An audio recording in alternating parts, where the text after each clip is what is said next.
Our next storyteller is a guy who some people know as a broker. He's the reason why I think 90% of the people are here, which makes me think we have a one-man publicity machine. But Ron, of course, is also a wonderful, he's a tremendous art collector.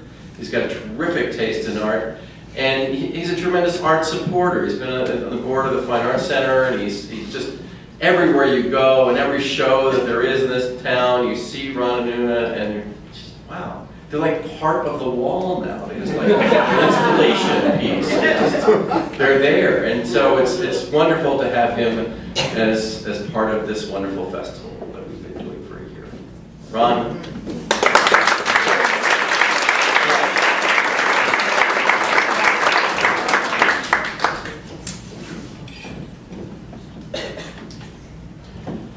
When I thought about what order I might go in today, I thought, boy, Hannah is so fabulous. I remember her story. I sure hope that I don't have to follow that act. So just imagine, I didn't have to follow Hannah once, but twice. And that was just unbelievable. There was a best-selling book of short essays some years back that was entitled "Everything I Need to Know I Learned in Kindergarten." I wasn't very good as a student when I was 5 years old and didn't learn much. But 2 years later, there were 2 lessons that I learned that have helped to make me the person that's standing here before you today. The first lesson was that I was an incredibly lucky boy who had been touched by some good hand of fate. The second lesson was that whatever adversity I would face in the future, I would face it with confidence that I would not only endure, but that I would somehow prevail. The summer of 1954, when I was 7, I was stricken with polio, and both arms were paralyzed, both my legs were paralyzed, and my neck. It's hard to imagine today, even for me, the terror that polio held in the early 50s.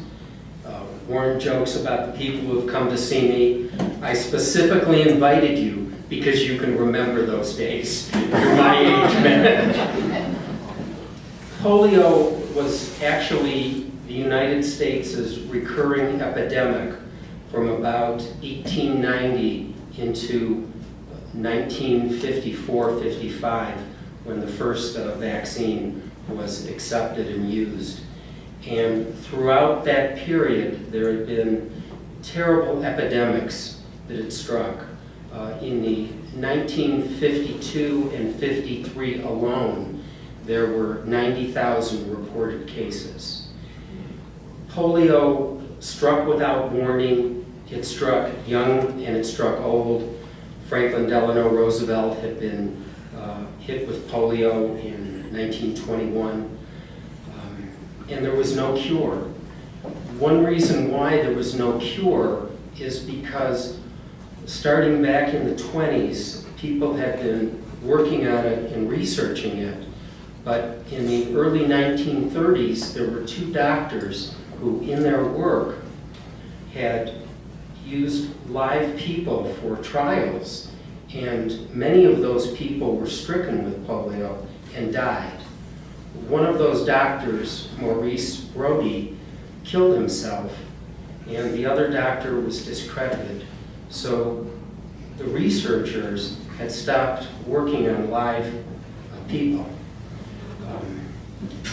After World War II, when the soldiers came back from places like the Philippines, from Africa, some other places, they had brought more polio with it, and it was recurring again. Talking about 90,000 people in the 52 and 53, that's just a statistic. each person represented a potential tragedy. I don't think that was ever more brought forth to me than a few weeks ago. A number of you were at the Philharmonic and saw Itzhak Perlman, and he came on stage with leg braces and crutches. I didn't know that about him. When he was 4, he was stricken with polio in Israel in 1949. So, back to my summer of '54, I didn't feel well. Feverish, was playing, and as I was playing, I would be running and falling. And my mother took me to the doctor. I hated my pediatrician with a passion, Dr. Dennis Kovacs. Every time I saw him, he gave me shots, because that's what pediatricians do, and I have a huge aversion to needles. So I'm in there, and he takes out his rubber mallet, bangs a few times on my right elbow, on my left elbow, right knee, goes back. Apparently he did not like what he saw, and within a few minutes my mother was bundling me up into the Chevy Bel Air, and I had never seen my mother cry before. She was a woman who grew up as a girl in the Depression and had a very stoic view to life. A very dear woman, Doris. And here she's crying. Can't hold it back. I knew this was bad, but she wouldn't tell me what it was. We drove straight to Herman Kiefer Hospital, and she took me upstairs onto this floor, and it wasn't even an intake room. It was a big office bullpen just filled with desks, and they brought in a crib, and this woman said to me, take off your clothes and put on this gown and wait in the crib. My mother had left. They made her leave, and I wouldn't see her again for 3 days. And I said to this woman, I said, I'll put the gown on, but I'm not going to get in that crib. I'm a big boy. I'm a baby. But they had no other place to put me. So this was the first negotiation that I remember with anyone other than my parents. And the deal that we made is that I would sit in the bed and wait there until they had a bed ready for me elsewhere, but only if they would put 2 sides down, because I told her, I can get out of this anytime. So that worked. I sat there in this hubbub of office activity for about 4 hours. And then they took me upstairs and I spent the night. The next day, a doctor came to see me. I was in a pediatric ward with 7 other boys. We were aged 4 to about 17. And this was isolation. I come to find out that Herman Kiefer Hospital had been built some decades earlier specifically to hold people with communicable diseases, tuberculosis, polio, so we were isolated in there. When I was researching and looking up polio to do the story back June, I Googled Herman Kiefer and found out that they also served indigent mothers and prostitutes. I thought, gosh, I wish I'd known that sooner. So the doctor tells me this first day that I have polio. And I tell him, no, this couldn't be possible. I can still move my arms and my legs and so forth. And that first day, they brought around this big thing that looked like a vertical washing machine or dryer. And inside it were very, very hot towels. And this was the treatment that they knew. And it had been brought over to America by Sister Elizabeth Kinney from Australia. And she had had some success in the 40s with this in Australia and came over to America and called on the Mayo Clinic and other doctors, and they laughed at her and wouldn't let her use this. But finally, by the early 50s, this is what was being put on limbs. Prior to that, doctors were putting splints or casts on the paralyzed limbs, which was absolutely the worst thing that could be done. And it caused even more harm. But there was really no treatment other than the compresses. And they put the compresses on me the first day, and they burned. They burned horribly because I still had feelings. And I told them, you see, I don't have polio. I can feel this. By the third day, I couldn't feel anything.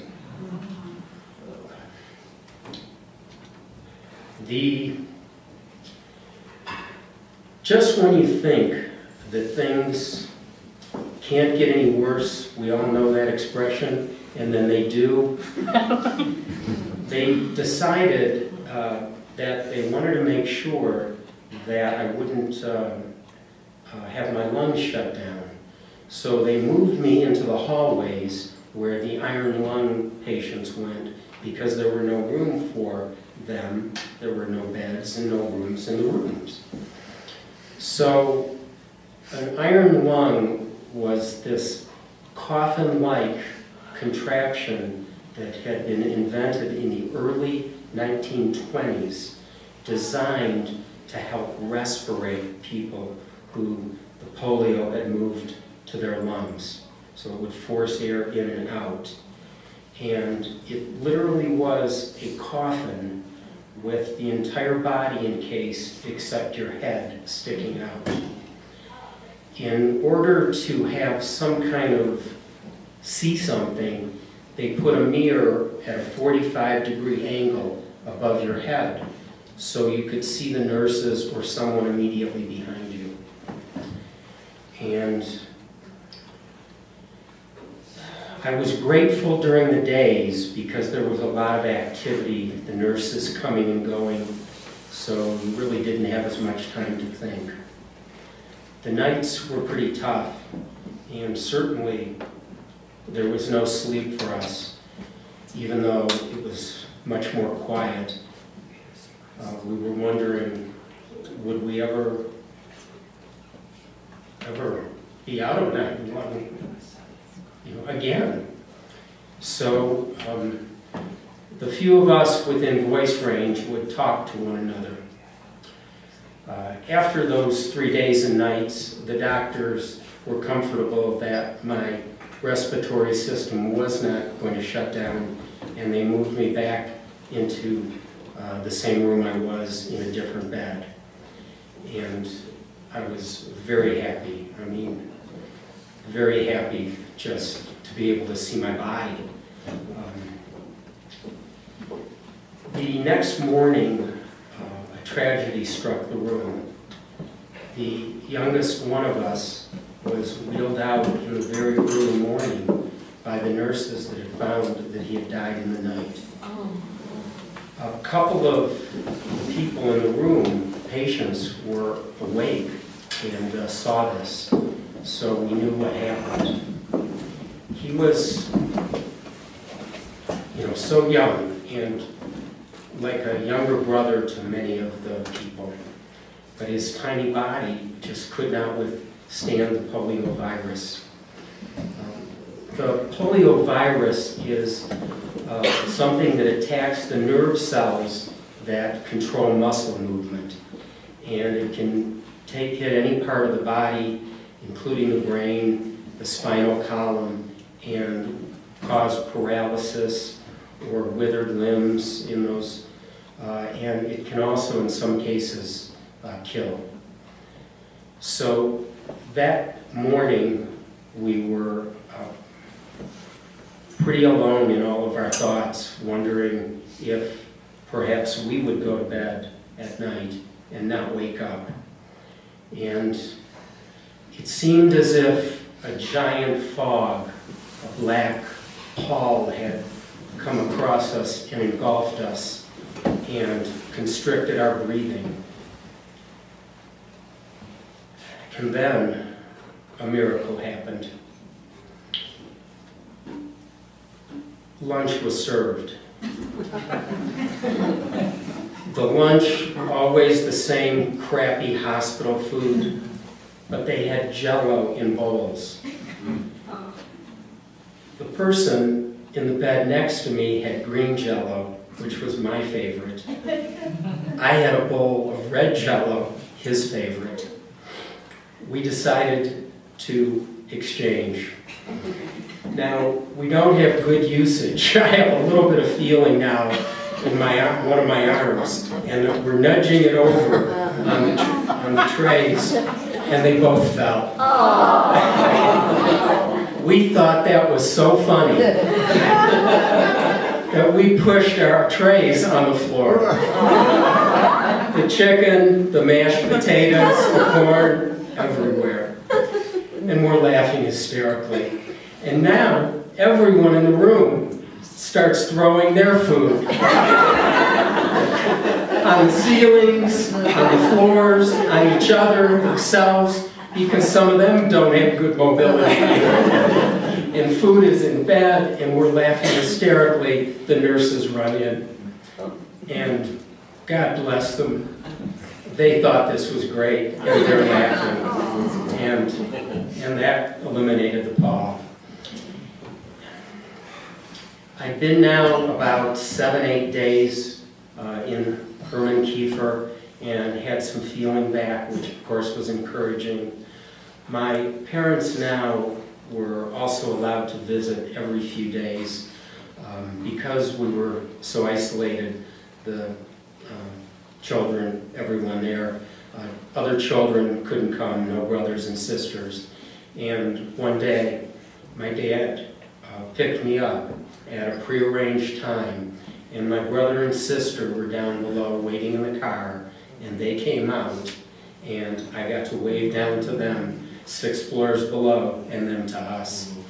So it really is that little things mean a lot. A couple of days later, they took me down into what was considered physical therapy. And it was a room which had iron bars that were parallel that one would walk on. Excuse me.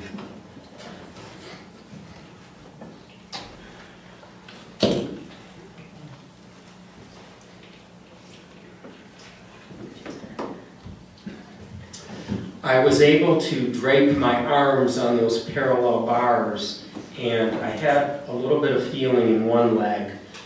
The other leg, which wouldn't recover for many, many months, had a foot that would turn sideways at a right angle because I had no muscle control there.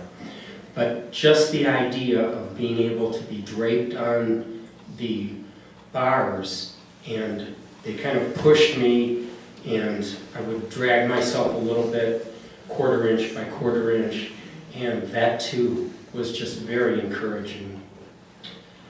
I spent a total of 14 days in Herman Kiefer Hospital in Ward 7, and then they needed my bed for other patients. There really was nothing more that they could do for me because, again, there was no treatment other than hot packs, and wanted to do physical therapy. So I continued that physical therapy at home. My parents put my mattress on the floor, and I was able to crawl into the living room and have some mobility that way for a number of months until I could have some usage. The physical therapy was every day. Someone would come to my home, or I would go to Herman Kiefer, and thank God I was able to walk after 3 or 4 months and could go back to school, the 3rd grade. It's not like I missed much. How tough is the 3rd grade? That's hard. The 2 weeks that I spent at Herman Kiefer Hospital were terrifying. I didn't know for a while if I would be able to feed myself ever again, if I would walk, let alone run. But once I got out and could see some progress, I made a promise to myself that I would one day run again. And the following summer, after everything, I was able to keep my promise to myself and to feel the wind in my face as I ran fast again, and knew that I had been touched by some good hand of fate. All right.